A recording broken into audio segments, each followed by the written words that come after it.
The emblem of the Southern Cross. It was on that very day that the aircraft bearing the mark of the Southern Hemisphere brought about the defeat of Laysath forces. But the story barely made the news, and the army showed no apparent reaction. Almost nightly, Laysath's commanding officer, Diego Gaspar Navarro, plays host to grand banquets within Gaia's Tower. This evening, he is once again proudly trumpeting the glory of his airborne fortress. I've heard the speech so many times, it feels like I wrote it. Which, in a way, is a good thing, because it lets me concentrate on enjoying the food instead. As I gazed out the window at the night sky, I felt as if even the phases of the moon were somehow at odds with those of the Northern Hemisphere. The words of a fellow reporter, who fancied himself a connoisseur of fine wine, really got me thinking about the price of the glass of wine in my hand. One glass of it is roughly equivalent to several years of a Laysathian citizen's salary. Haven't the long years of civil war left Laysath an impoverished and war-torn nation? Whatever the case, much is unclear about the flow of money in Laysath. Ever since I arrived here, I've only covered stories the military had approved. However, this particular mystery just might be worth investigating on my own. The idea was nothing more than the product of an idle mind. At least at the time.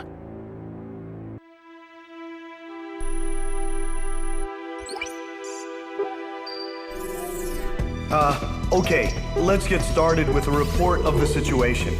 I think our best option under the circumstances would be to head towards Santa Elva. Santa Elva is a strategic location that we have to pass through to get to the capital, Griswold. However, there are several other strategic points on the way to Santa Elva. Which points you choose and in what order you do so is up to you. It looks like your decisions will affect the course of this battle. I know it's an immense responsibility, but there's no one else to count on. We're relying on you to get us through this. It appears that the enemy's Miller unit is gathering at Kings Hill.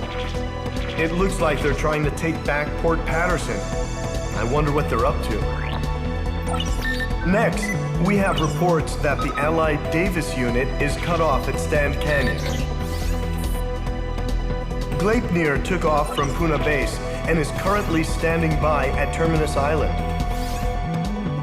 With the long strike range of the Gleipnir, there's not much our forces can do. It appears that the enemy is moving towards Stand Canyon to eliminate our remaining forces.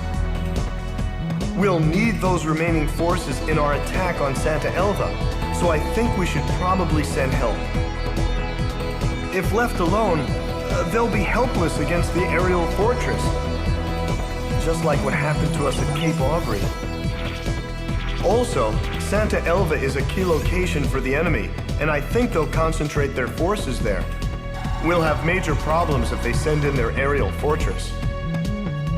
I'll give you more details once you decide on a route. Please tell me which route you plan to take. The Gleipnir is now positioned above Terminus Island. It is using the island as a resupply base and as a staging point for long-range attacks on Stand Canyon. The troops stranded at Stand Canyon are vital to the upcoming assault on Santa Elva. But they're pinned down as long as the Gleipnir's assault is allowed to continue. Something must be done about the situation, and soon. Analysis of the SWBM attack at Cape Aubrey has shown that the shock wave of the missile dissipates before reaching ground level. Hoping to utilize this weakness, the remaining Aurelian fleet has gathered for a counter-assault on the airborne fortress. We have been informed that the assault will begin as soon as we are ready. How shall we proceed, sir?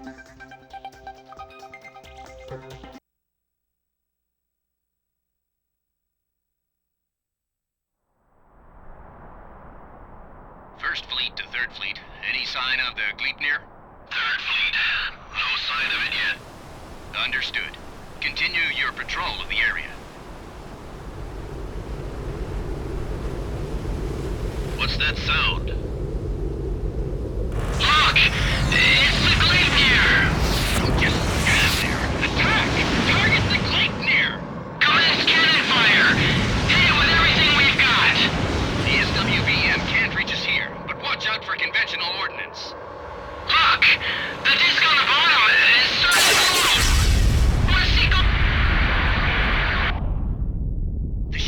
the Gleipnir just disintegrated. What the hell was that? Second Fleet, do you read me? This is the First Fleet. Come in! Come in!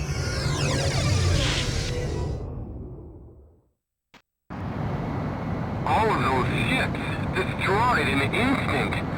Such destructive power. I can't believe they've made such a terrifying weapon. Sir, Griffiths 1. It appears the enemy has some kind of new super weapon. If they destroy the rest of our fleet, we'll no longer be able to sustain our military. The MPG will display damage to the Allied fleet. Protect them and keep the gauge from reaching max. I know it's a dangerous mission. We're counting on you, sir.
Is unable to track the Gleipnir while it is using optical camouflage. Missile lock-ons are unstable. You'll have to use your aim to take it down.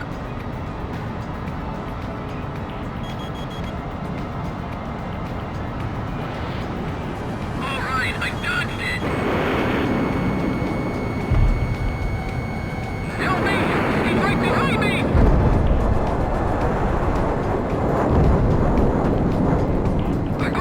Optical camouflage must be disengaged before it can fire. Its giant fuselage will be visible for an instant, so keep your eyes peeled.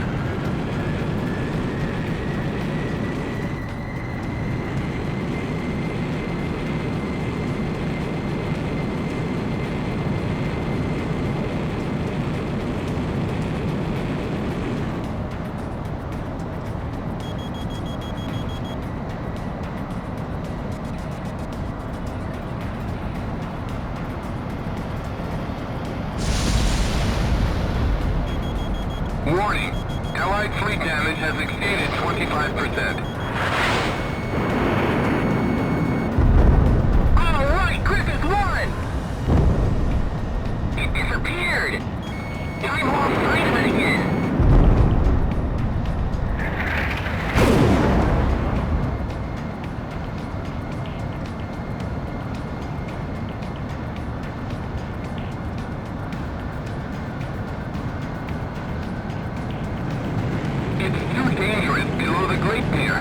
Gain altitude as soon as you see any sign that it's about to fire.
right! Your cover's blown! We're sending ducks up here! Can't somebody do something? It's no use!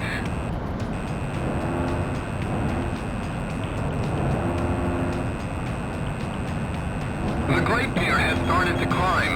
No doubt they're planning to return to base to make repairs. Griffith 1, try to destroy the SWBM. As long as the SWBM exists, the safety of all Allied troops remains in question. The altitude of the airborne fortress will be displayed on your MPG. The fortress will be out of range once the gauge reaches max. Destroy the SWBM before that happens.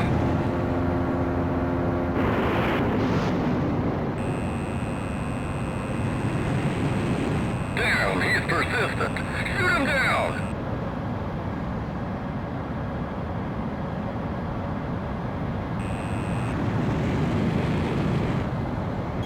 The Great Pier has launched an SWBM. We think it's the same as the one used at Cape Aubrey. It's too dangerous to fly at high altitude. Try to stay lower than the Great Pier. 5, 4, 3, 2, 1, impact!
We've succeeded in destroying the Gleipnir's SWBM.